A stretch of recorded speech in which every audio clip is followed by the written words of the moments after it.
खुलुमबाय बड'लेण्ड खौराङाव आं रमेन बर'।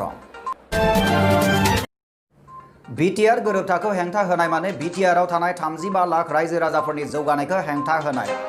बे खोथाखौ बुंथिदों UPPL नि दानि आफादगिरि प्रमद बर' बिथाङा।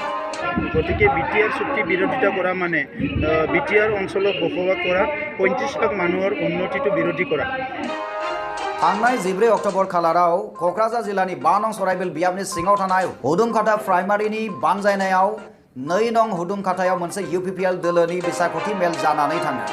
চুক্তিৰ হাগ্ৰামা মহিলাৰে এজন সাক্ষী হিচাপে সাইন কৰিছে আৰু তেখেতে BTR চুক্তিটো ভাল বুলি সাইন কৰিছে, কিন্তু পিছত তেখেতে ভাবিলে কি এইটো মোৰ ৰাজনৈতিকভাৱে ইয়াৰ পৰা একো লাভ ল'ব নোৱাৰিম বুলি এতিয়া এইটো বিৰোধিতা কৰি আছে। बे मेलाव UPPL दोलोनि आफादगिरि एबा एबसुनि बारग' आफादगिरि प्रमद बर' बिथाङा नुजाथियो गाहाय आलासि महरै। बे हाबाफारियाव प्रमद बर' बिथाङा बाहागो लानानै बुंथियो दि थांनाय 27 जानुवारि खालि जानानै थांनाय बर'फोरनि 3थि BTR गोरोबथायाव BPFनि आफादगिरि हाग्रामा महिलारि सासे साखी हिसाबै गोरोबथाखौ मोजां होननानै सागान होदोंमोन। চুক্তিৰ হাগ্ৰামা মহিলাৰে এজন সাক্ষী হিচাপে সাইন কৰিছে আৰু তেখেতে BTR চুক্তিটো ভাল বুলি সাইন কৰিছে। नाथाय गावनि राजखान्थियाव जेबो मुलाम्फा जानाय नङा साननानैसो गोरोबथायाव जेबो गैया होननानै बुंदों होननानै बिथां प्रमद बर'आ बुंथियो। কিন্তু পিছত তেখেতে ভাবিলে কি এইটো মোৰ ৰাজনৈতিকভাৱে ইয়াৰ পৰা একো লাভ ল'ব নোৱাৰিম বুলি এতিয়া এইটো বিৰোধিতা কৰি আছে। बेजों लोगोसे बिथां बर'आ बुंथिबावो दि BTR गोरोबथाखौ हेंथा होनाय माने BTR आव थानाय 35 लाख रायजो राजाफोरनि जौगानायखौ हेंथा होनाय। गतिके BTR চুক্তি বিৰোধিতা কৰা মানে BTR অঞ্চলত বসবাস কৰা 35 লাখ মানুহৰ উন্নতিটো বিৰোধী কৰা।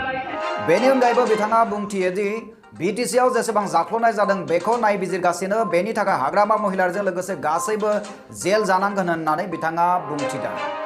আজি ইউনিভাৰ্চিটি যদি 3খন হয়, মেডিকেল কলেজ যদি আহে, ইঞ্জিনিয়াৰিং যদি কলেজ আহে, কাৰ লাভ হ'ব? BTR অঞ্চলত বসবাস কৰা সকলো জাতি জনগোষ্ঠী। আজি BTR চুক্তি বাধা দিয়া মানে উন্নয়নটো বাধা দিছে।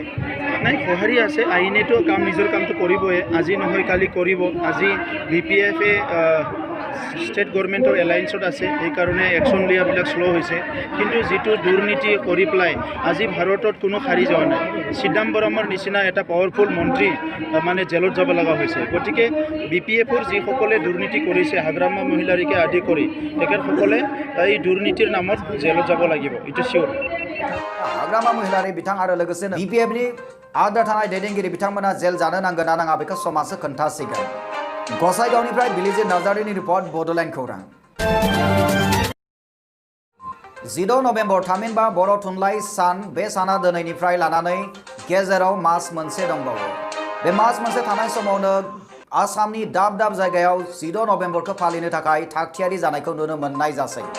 आङो जोंनि ओनसोलाव जेसेबां बर'फोर दङ बिथांमोनखौ माने आखाइ खबजबै खावलायहरनाय जायो दे जाहाथे जोंनि नैबे 15 आरो 16 अक्ट'आव बर' थुनलाइनि जोनोम सान, बे जोनोम सानाव रायजो राजाखौ बयखौबो लैहोर लैहोर फैनानै गाजा गोमजायै जाहाथे जोंनि 16 नभेम्बरखौ जाफुंसार होयो, बेखौ आं रायजो राजाखौ गुरैयै खावलायहरबाय। बे बुब्लियावनो धेमाजि जिल्लानि सिङाव थानाय डेकाफाम बालाबारि बड' LP स्कुलाव सिमेन्ट प्राइमारि बर' थुनलाइ आफादनि सिमेन्ट दख'रा आइजो अनसाय आफाद आरो जनाय जिल्ला बर' थुनलाइ आफादा जय बोसोरारि जथुमानि थाखाय रायदाव आफादखौ दाफुंनाय जाबाय होननानै मिथिनो मोननाय जादों। दिनैनि समाथ' गोबां दिनैनि स्वच्छ भारत अभियान हिसाबै साब सिखोनै जों बानाय आरो सिमेन्ट ओनसोलाव जोङो गोबां मुं मोनबोदोंखि जे गिदिर गिदिर प्रग्रामफ्रा जोंहा साब सिखोनै थांदों। थिग नोंथांमोना बे साब सिखोन हाबाफारिखौ माबायदि लादों? जागोन, जोङो साब सिखोनखौ जोङो खालामगोन। मानो होननानै बुङोबा जोंहा माने बेयावबो साब कमिटि दानानै होखानाय जादों। बेनिखायनो जोङो आगोलनिफ्राय बर'फ्रा जेरैबायदि कनफारेन्सफोर खुंबोदों बेफोरबायदिनो जोंनियावबो साब सिखोन परिस्कार परिचन्नताया जागोन, जोङो साब सिखोनखौ लाखिगोन। बेखौ आं ओरैबायदि बुंनो सानो, बेयाव 50 जनल' जे होदों बेखौ आं गनायो। थेवब्लाबो जोङो माने गुबैयै आं एसे सिगाङाव बुंदों जे माने डिसटेन्स मेनटेन खालामनानै जोङो सोलिगोन।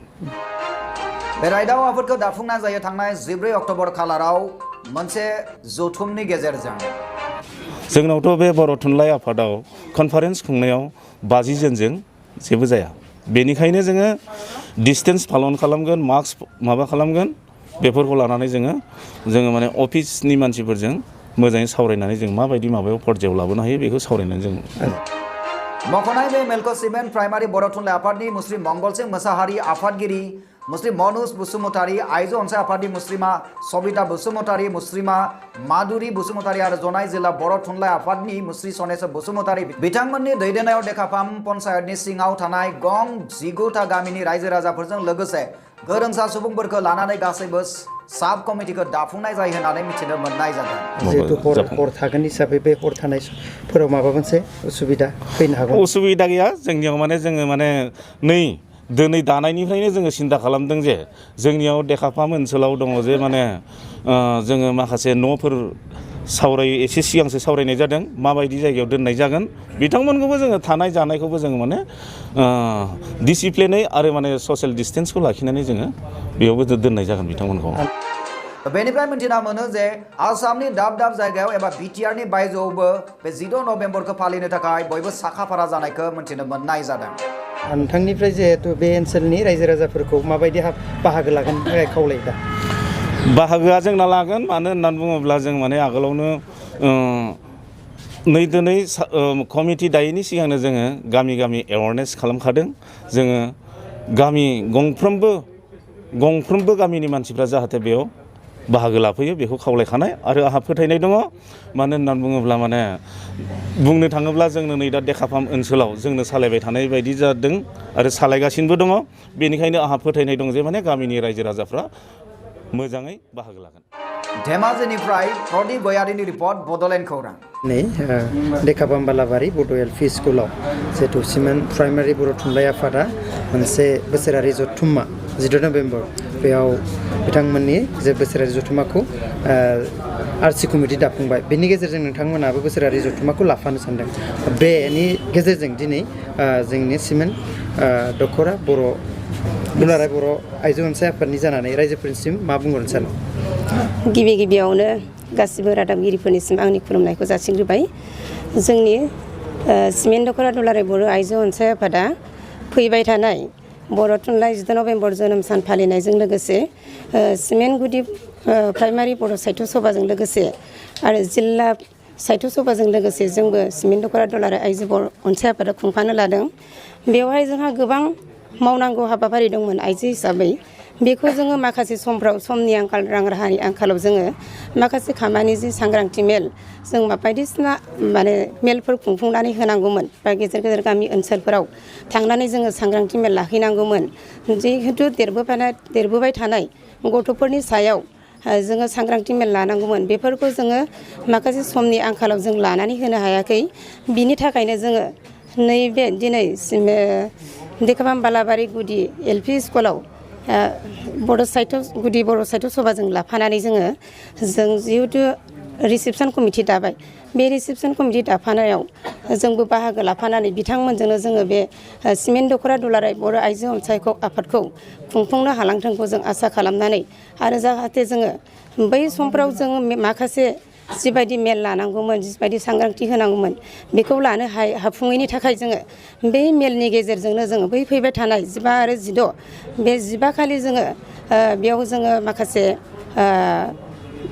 माबा लाफागोन माने सेमिनार लागोन। बे सेमिनाराव जोङो माखासे आलासि लेंहरनानै जोङो जोंनि सांग्रांथिनि आइजोफोरनि सायाव जिबायदि सांग्रांथि जानांगौ बे सांग्रांथिनि सायाव जों माखासे आलासि लेंहरनानै जों बे हाबाफारिखौ लाफुंगोन आरो सांग्रांथि मेलबो लाफानाय जागोन। आरो जोंनि 2 बोसोरारि जथुम्मानि जि जानो गोनां जोंनाथ' 2 बोसोरारि जथुम्मायाव जोंना सोलायनाय फैसिगोन आरो जिहेतु बडि चेन्ज जासिगोन माने गोजाम आफादखौ सिफायनानै गोदान आफादखौ दाफुंनानै होनाय जागोन। आरो आइजो हिसाबै मा थांखिखौ लानानै बांसिन सावरायनाय जायो?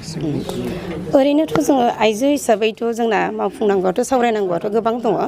जाहाथे आइजोफोरनि सायाव अनाय इनागार खालामनाय जिनाहारि खालामनाय उन्दै गथ'फोरनि सायाव रेप खालामनाय जेनेबा आइजोफोरनि सायाव गाज्रि आक्रमन खालामनाय अनेकथा बिदिनो सोलोंथाइ खान्थि बेफोरबायदिखौ लानानै जोङो सावरायनाय जायो आरो। बेनि उननि रादाबखौ नोंथांमोननि थाखाय होनो लादों। उननि रादाबा फैदों गसाइगावनिफ्राय। बे रादाबानो जाहैबाय गसाइगाव आइजोनि फालांगि खालामग्रा हमदों।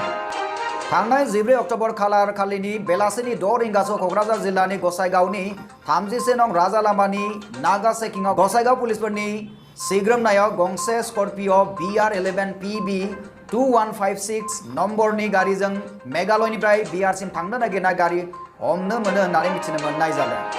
যিটো নাগা চেকিং পইণ্ট আছিলে তাত নাগা চেকিং কৰিছিলোঁ প্ৰায় 2:30 বজাত দিনৰ। এতিয়া এখন বিহাৰ নাম্বাৰৰ BR11 PB 2156 নম্বৰ এখন স্কৰ্পিঅ' আহিলে। बे जाथायनि सायाव गसाइगाव थानानि ओसि बिथां मन्टु बरानि बुंथिनाय बादिब्ला गंसे स्कर्पिअ' मेघालयनिफ्राय बिहारसिम BR11 PB 2156 नम्बरनि गारिया फैगासिनो थानाय समावनो 30 नं राजा लामानि गसाइगाव नागा सिकिंआव लाखिनानै गसाइगाव पुलिसफोरा माखासे सोंथि सोंनायाव उल्थां बाल्थां गावजों गाव खोथा गोरोबलायो पुलिसफोरा थानासिम लानानै फैयो होननानै मिथिनो मोननाय जादों। তাত এজনী মহিলা 3জন ল'ৰা আৰু এজনী ছোৱালী আহিলে। আমি তেওঁলোকক ৰাখি ক'ত যাব ক'ৰ পৰা আহি সোধপোছ তেওঁলোকে সঠিক উত্তৰ দিব নোৱাৰিলে।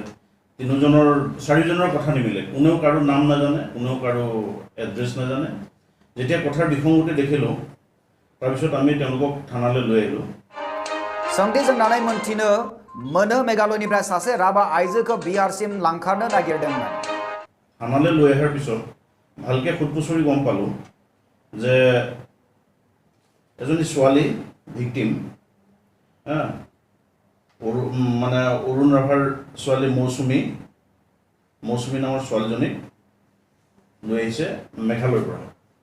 बिथां ओसिया फोरमायनाय बादिब्ला लांखारजानो नागिरनाय आइजोजों फेसबुकआव 1 दाननि सिगाङावनो लोगो मोनलायदोंमोन आरो हाबा लानो लांगोन होनना आइजोआ बुंथिदों होननानै फोरमायथियो। মেঘালয়ৰ পৰা লৈ আহিছে, তেওঁলোকে বিহাৰলৈ লৈ যাব। তেওঁলোকৰ কোনো মাক বাপেকে নাজানে। তেতিয়া আমি মৌচুমীৰ পৰা নাম্বাৰ লৈ পেলাই তেওঁৰ বাপেকৰ লগত কথা পাতিলোঁ। কথা পতাত দেউতাই ক'লে যে না মোৰ ছোৱালীটো তাত গৈছে, মই গমেই নাপাওঁ। তাৰপিছত তেওঁলোকক খবৰ দিলোঁ, তেওঁলোক আহিলে। नाथाय आइजोआ लांखारग्रा हौवाखौ मुंनि अनगा जेबो मोनथिया होननानै बुङो। उनाव लांखारजाग्रा आइजोनिफ्राय बिफानि जानबुं नं लाना खौरां लाना मोनथिबाय बिमा बिफाया जेबो मोनथिया सिरियै लाबोखोमादों होननानै। আহি এতিয়া FIR দিলে। তাৰপিছত গম পালোঁ যে তেওঁলোকে বিক্ৰী কৰাৰ উদ্দেশ্যেৰে তেওঁলোকে মেঘালয়ৰ পৰা ছোৱালীজনী বিহাৰলৈ লৈ গৈ আছিলে। আৰু এই সংক্ৰান্তে আমি 3জন ল'ৰা আৰু এজনী মাইকী মানুহ আমি এৰেষ্ট কৰিছোঁ।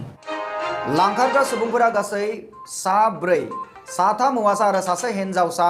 मुंफोरा फारियै रोहित कुमार, राजीव कुमार, आसामनि बादशाह आरो पिंकी देवी।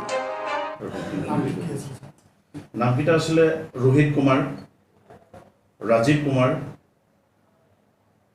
পিংকি দেৱী মহিলাজনীৰ নাম আৰু অশ্মনী বৈঠা। এইটো বিহাৰ পুৰ্ণিয়া ডিষ্ট্ৰিক্ট, মাছৰীয়া ভিলেজ, চাৰ্জি থানা, পূৰ্ণিয়া, বিহাৰ। তাইক কৈছিল যে তাইক বিয়া পতাৰ উদ্দেশ্যৰে আনিছিলে, কিন্তু তাই তাৰ ল'ৰাটোৰ নামটোৰ বাহিৰে আনকি হেৰিটো টাইটেলটোও নাজানে। মানে 1 মাহৰ আগত ফেচবুক যোগে তাইৰ লগত চিনাকি হৈছিলে আৰু কালিয়ে প্ৰথম দেখিলে। আৰু প্ৰথম দেখাৰ দিনাই তেতিয়া প্ৰিপেয়াৰেশ্যনতে আহিছে তাইক লৈ যাব কাৰণে। गसाइगावनिफ्राय बिलेजित नार्जारिनि रिपर्ट बड'लेण्ड खौरां। दानिया सम सफैबाय बड'लेण्ड खौरांनि गासैबो नायगिरि नोंथांमोननिफ्राय बिदाय लानायनि। बड'लेण्ड खौरांनि गासैबो नायगिरि नोंथांमोननिसिम अननाय मोजां मोननाय सिबिनायखौ फिन बावहरनानै दिनैनि रादाबखौ जों फोजोबनाय जाबाय। उननि रादाबाव लोगो मोननायनि मिजिंजों गोजोन्थों।